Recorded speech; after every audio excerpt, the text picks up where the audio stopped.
Man, yo, thank you for tuning in my channel, Conquering Addiction. Man, this is one of my really good friends from back in the day. And man, he's been doing some awesome stuff out in the community, inspiring me to want to actually do an interview and talk a little bit about what's changed in his life and see where he came from, man. And I mean, you want to introduce yourself? My name is Richard Linderman. So let's start from the beginning, man.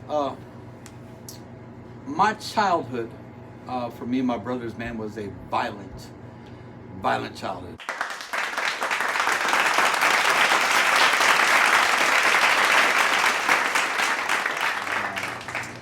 We had a mom who was schizophrenic, so the abuse on every level, from mental to physical, was severe.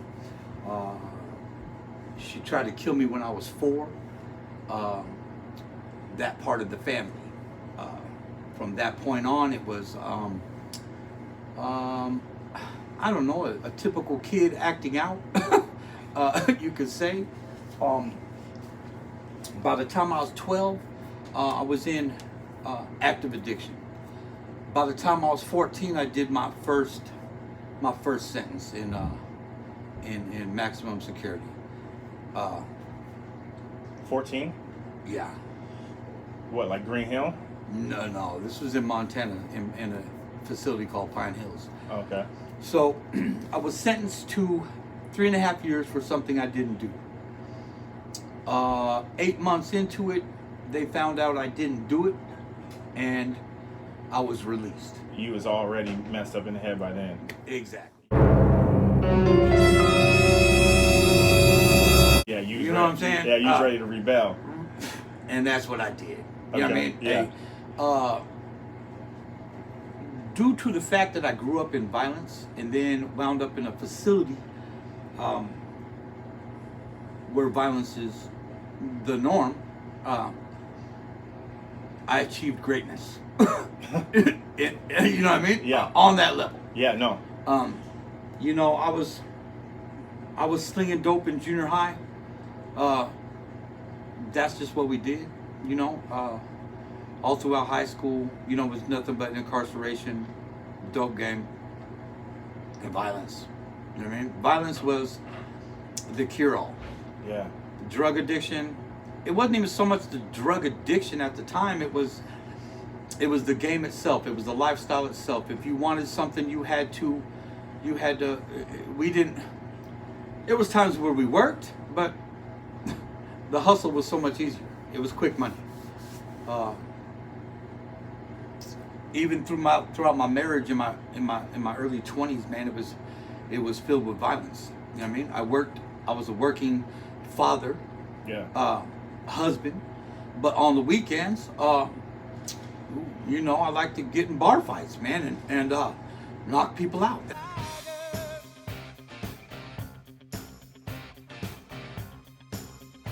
That was the giving. Yeah.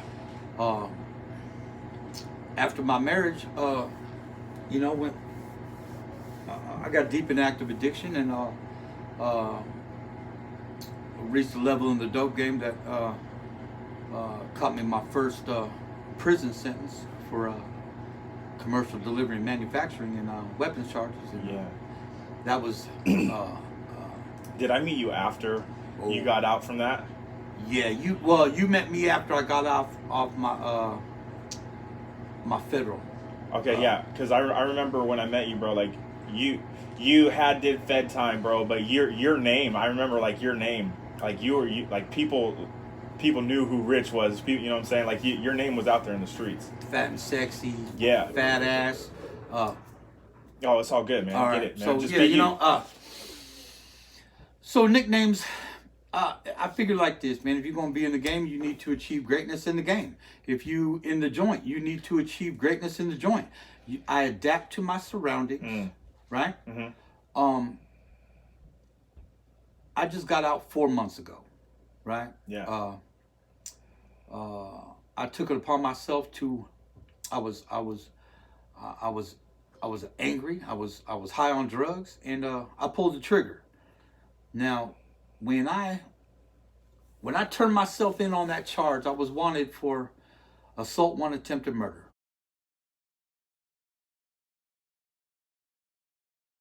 right? And me and you had just parted ways right before that. You know what I mean? Yeah. And I think I got locked up. I was locked up. Both of us was doing terrible. Yeah, horrible. We was doing bad in our addiction, homie. We were deep in our addiction, man. Yeah. We was deep in the addiction. You know, so when I turned myself in, man, I was looking at over 30 plus years. I said goodbye to my family. Thought life was over. You know, I'm damn near 50 years old, and fat and sexy though. You know, that ain't never going. That ain't never going away, people. Ain't never going nowhere. You know hey, not everybody can be fat and sexy. But he makes it work. He makes it work, right? Huh? But so when I was in, man, when you're looking at life being over, yeah, right, and then I was taking it to trial because I'm like, okay, that's the only leg I got to stand on, right? That's my only hope. Yeah. We're going to take this to trial.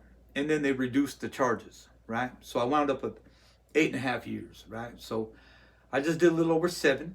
Wow. But while I was in, a mutual friend of ours named Jules. Okay, yeah. So she hits me up, man, while I was in, man, and she starts mentoring me.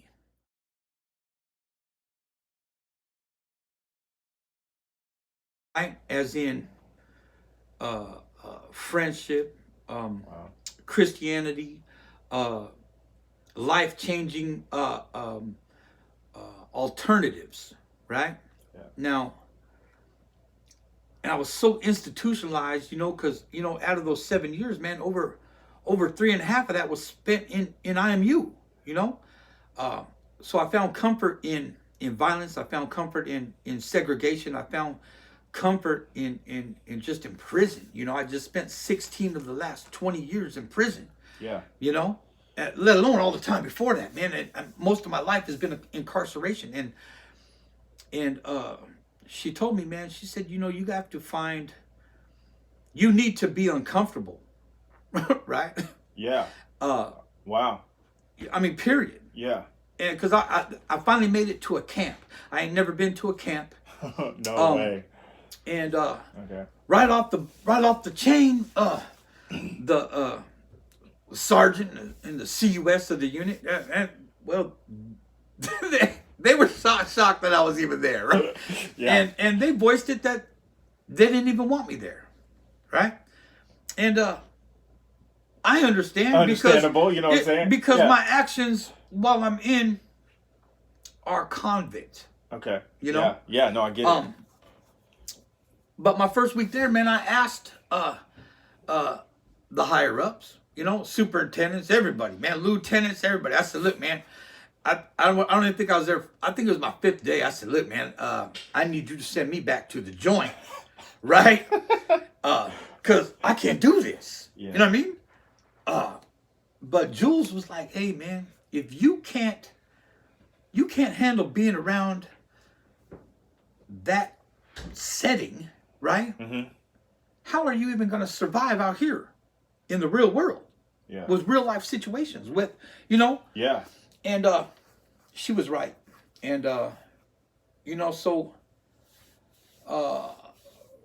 right before that, in fact, the week I was getting sent to camp, my dad had taken a fall and was hospitalized and wound up in a nursing home, and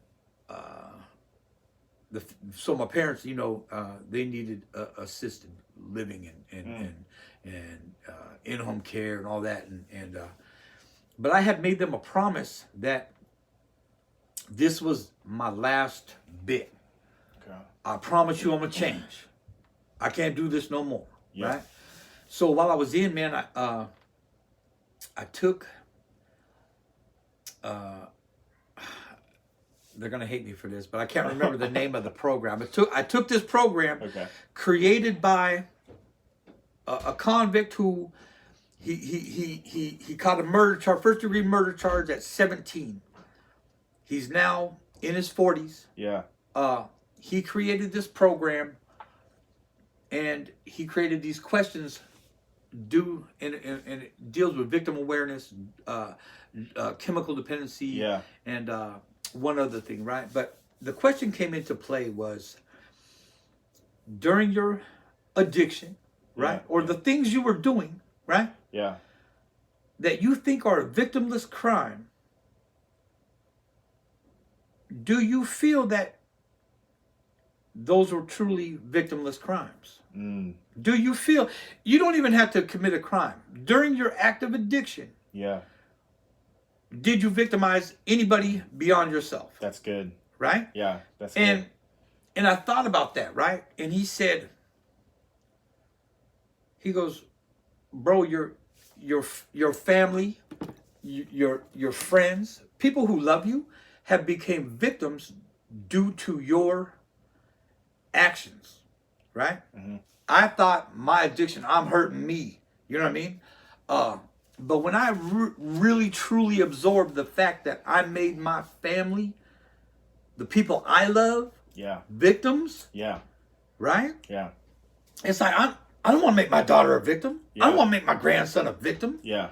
You know, I'm hurting them more than, you know what I mean? Because doing time's easy. Anybody can do time. Yeah. You know what I mean? Yeah. The hard part is just missing your fam. Well, yeah. You know what I mean? It's so, you know what I mean? You on a schedule. I mean, everything's provided for. Anybody can do time. Yeah. Now you come out here, real life. You want to be a real man, right? You hear that a lot in the joint. I'm a real man. No, if you were, you'd be the real man out there, being a productive citizen, paying your bills, taking care of your family instead of your old lady putting $10 a week on your books and buying you food packages. Stop that. You know what I mean? Yep. But, you know, so when I got out, bro, I told myself, because I missed a lot of things. What people don't appreciate the little things of life anymore. Right? Okay. They really don't. I told myself, when I get out, I'm going to watch the sunrise. I'm going to watch the sunset. I'm going to jog. I'm going to take my fat ass around. I'm going to jog these city streets. Yeah. Because why? Yeah. Because I miss these city streets. Yeah. You know what I mean? Yeah, for real. So that's exactly what I did. Yeah, right? man.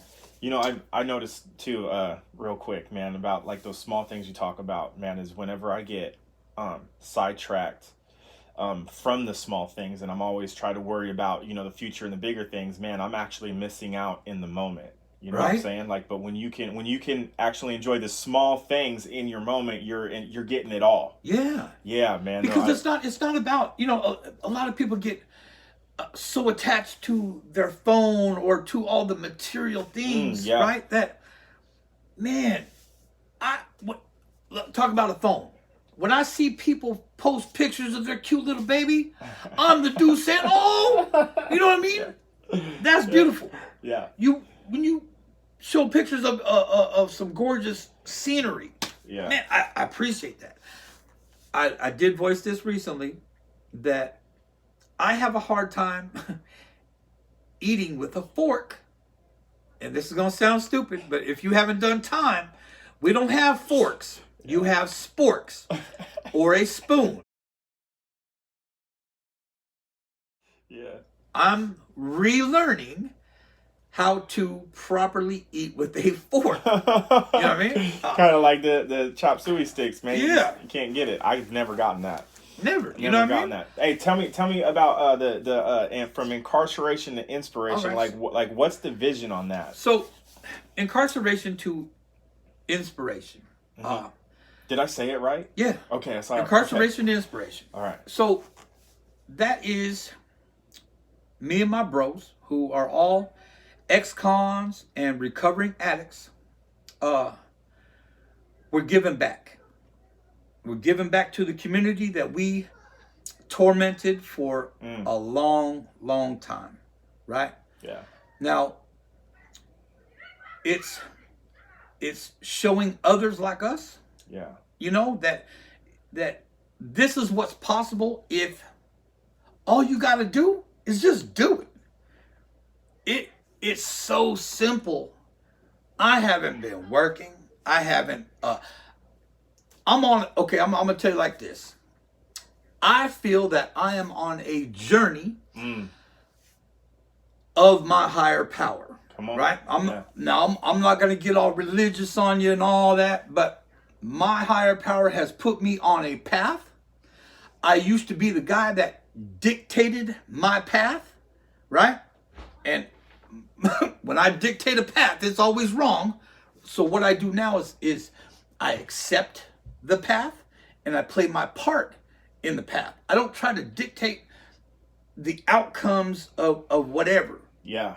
I accept life on life's terms. That's good. And I believe, right? I believe in my higher power. I believe in the power of friendship. I believe in the power of community and being a good neighbor. Yeah. Right? Yeah. Look, I'm talking you're talking my language now. You know what I'm saying? Love your neighbor as you love yourself, man. Well, that's it. You know?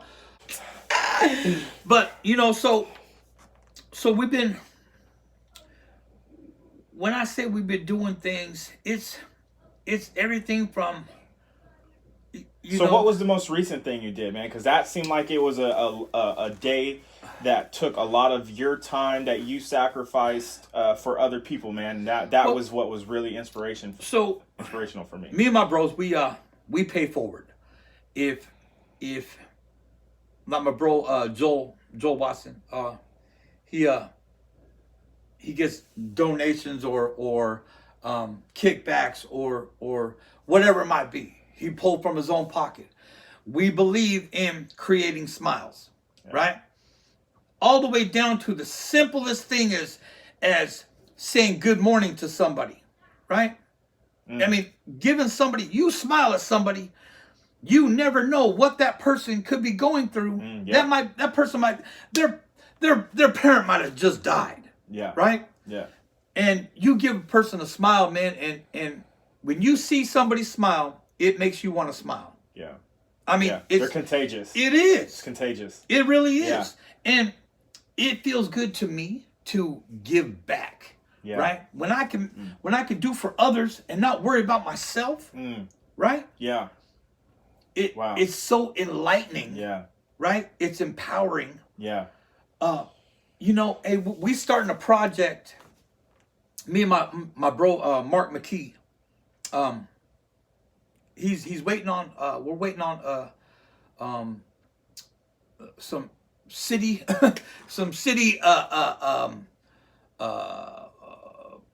approval, right? And a little bit of their assistance. What we're doing is we're trying to we're doing it to where we can go out. We're providing everything to go out and pick up trash and all that in our communities, right? In our parks, in our river shorelines, all that. And all we're asking of the city is to allow us to dump it in your waste management dump. That's it. Yeah. That's all we need from you. Yeah. Can we get a free pass to dump the trash from our city in our community? Yeah. Right? And we're going to go do that. We volunteered to do that because this is our community. Yeah. Now, what me and Joel did recently, man, is, we went around and, 5 different restaurants, man, paid for everybody's meals, man. We bought lunch and flowers for an old folks home, bought slippers for an old folks home, bought some clothes for the homeless. Me and my other bros, we go out and feed the homeless every week. We provide hygiene. All these little things, man. If you it might be anything from just taking some groceries over to a struggling family. Mm-hmm. You know what I mean? Yeah. Simple as that, man. Yeah. Because I think most of us have enough extras sitting in our cupboards, right? Mm-hmm. To, you know what, man, put a bag of food together, man, and drop it off to a family in need. Yeah. Yeah. Those are the type of things, man, that we do. Okay. Because do you have like an inciting moment that kind of inspired that? I mean, other than the fact, bro, obviously you've been incarcerated. We've been incarcerated, and now you're doing stuff that's inspirational. Is there like something that like ignited that? Well, were you planning it before you got out? Was it got out? No, absolutely not. You know, I seen what Joel does for the community. Yeah. He gives back. Yeah. You know, hey, me and him used to run and gun, just like me and you used to run and gun. And you know, he helped me out when I got out. And I seen what he was doing, right? And then me and my friends and me, Lena and Tina and everybody else, we went and Lena was feeding the homeless, man, and we all went as a family, man, and went and fed the homeless one week, man. I'm like, man, I was like, that's the first time I ever done something like that, right? And we fed like 30 people, bro. We had the table set. I mean, we was doing it, man. The cops came up and were like, hey, man, we appreciate what you guys are doing, man. I'm like, this is cool. Yeah. This is what I want to do. That's what's up. Hey, so when that cop, check this out, man. Like, I just had an experience. It was yesterday. So at my work, I work at Days Inn, you know, on the weekends and then one day during the week. And dude, a Richland police officer walks in, bro. And he's actually walking in because there was some kind of a tip that came in about, you know, residents and whatnot. So he was coming in to ask the employees questions. Yeah. Bro, he knew me. Yeah, right. He knew me. Right. And I knew him. And like I look at him and I'm just like, oh, you know, I'm just like, I still get uncomfortable around cops, bro. You know what I'm saying? Like it's not like, you know, I'm out here doing good things, man, but I still get uncomfortable, you know? Right. And he walks up and he goes, I didn't expect to see you here. You know what I'm saying? And you know, you know, I told him, I said, you ain't gonna catch me out there no more. You know what I'm saying? Not like that. Anyways, bro, but when he left, after he asked us the questions about the residents, bro, he looks at me, man. He says, you look really good, man. I'm proud of you. Like, I mean, a police officer told me that, and bro, that in itself was inspiring to me, man. And it gave me fire to want to keep going. You know what I'm saying? Exactly. Like, you know, we still hit those low moments, man. But man, dude, just even having a cop tell me like I look good and he was proud of me, I was like, hey, that's funny you say that because I think it was 2 or 3 weeks ago, man. Me and Tina were walking through Walmart. Yeah. And I see this. And you hit? I see. You know what video? I didn't do it. I didn't do it that day. I didn't make no videos that day. But and I see this big old cop walking, Richland PD walking up on me, man. He's smiling, and like you said, because he knew me, right? Yeah. And he goes, man, I've been keeping track of. I've been seeing what you and Joel and everybody are doing, man. And he's like, man, I'm proud of you, right? And like you said. They went from trying to arrest us. Yeah. They don't want to arrest us no more, man. No. They know, and that's the good part, man. Now, I'm a full-blown ex-con. Yeah. You know what I mean? We still have our boundaries, right? Yeah. But I will say this, man. Not all cops are bad cops. Come on. Yeah, you know that's a good point. They're not, you know, you got the select few that, you know. Push the boundaries. Already know about them. But you got the ones, man, that are, hey, they're there to do their job. They really, truly are trying to help the people in their community. Now, I don't believe any longer, right? Yeah. Because I grew up and spent my entire life hating people and wanting to end lives and all. That's not me no more, man. Yeah. I don't promote hate. I don't promote violence. I don't, you know what I mean? Is there times that maybe somebody might need one of these? It's life. I mean, come on now. You know? Yeah, I mean, you can't. You might get one. You might. I'm gonna go ahead and blow on this now. Because they come in hot and fast on me, but we ain't like that no more, right? Yeah. We just want to promote good things, man. Yeah. And I posted this recently, and my bros say this too, man. We all say this. If we're a bunch of ex-cons, gangbangers, thugs, and addicts, and we're giving back to our community, right? Mm-hmm. What is the problem with everybody else? I mean, really. I'm I'm asking the question. That's a real question. Can we get real for a second? Look, we got like 5 more minutes. Okay. But can we get real for a second? If that can you say that? What did you say that? Say it again. Gangsters, ex-cons, thugs, and addicts. Prostitutes. I mean, everybody. If you from the criminal element, right? Or just active addiction and all that, and you doing more for your community now than the people with no history, right? That to me is a problem. Yeah. You know what I mean? Can I look, you touched on 3 huge points, man, that the Bible has touched on and has changed my life radically. First thing you're touching on right now is how Jesus came for those who know they are sinners and not those who think they're righteous. There you go. Right. And let me just say this. The ones that are having a change of heart are the ones that are turning to Christ.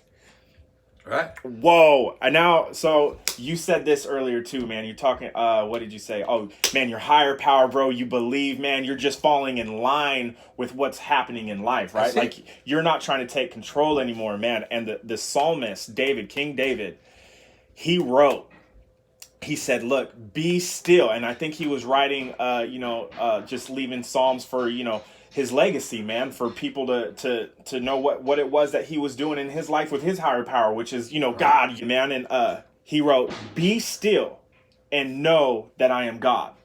Right? Like, in other words, stop trying to take control of your own life, man, and just trust that your power, man, is gonna work it all out, man. Stay in your lane. Yeah. Stay in your lane. Joel says, stay in your lane. Stay in your lane, man. Me? I roll with that. Stay in your lane. Stay in your lane, man. If you stay in your lane, you ain't gonna take a detour. You ain't gonna go down the wrong path. Yep. You ain't gonna hit head on traffic. You know what I mean? Yep. Stay in your lane. Stay in your lane. Use your blinkers.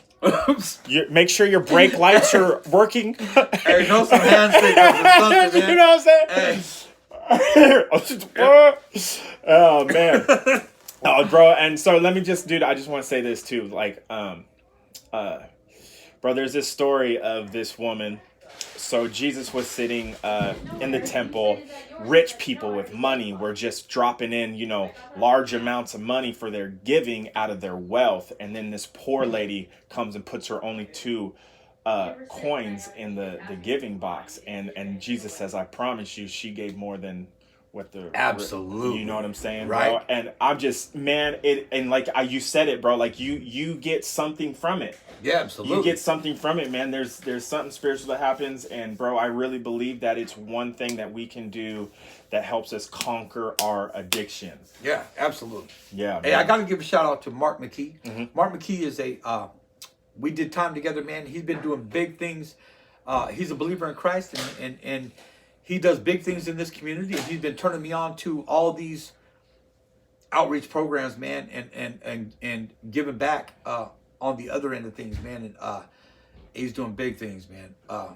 So remember, people, incarceration inspiration. Inspiration. We're gonna promote that. Yeah, we're gonna get those shirts made, and then I'm saying I got the conquering addiction, but we gotta wait till these places open up. These screen printing places open Actually, up. we don't. No, I have some. Okay, well we're plugged in. We're not gonna tell you right now. We're gonna get you some. Okay. we're gonna be passing them out, man. Wear them. Okay, dude. Yeah, we gotta talk about that. All right, yo. If you guys like my channel, don't forget to hit the subscribe button, and I'll see you.